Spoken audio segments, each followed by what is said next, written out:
কারো সাথে যদি বন্ধুত্ব শেষ হয়ে যায় এবং সে তোমার দুশ্মনও হয়ে যায়, তাহলে তার গোপন কথাগুলোকে গোপনই রাখার চেষ্টা করো।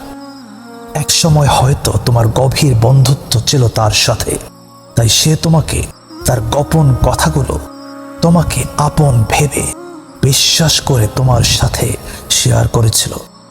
আজ তার সাথে তোমার বন্ধুত্ব ভেঙে গিয়েছে, আর ভালো সম্পর্ক নেই, তাই বলে কি তুমি তার গোপন কথাগুলিকে প্রকাশ করে দেবা?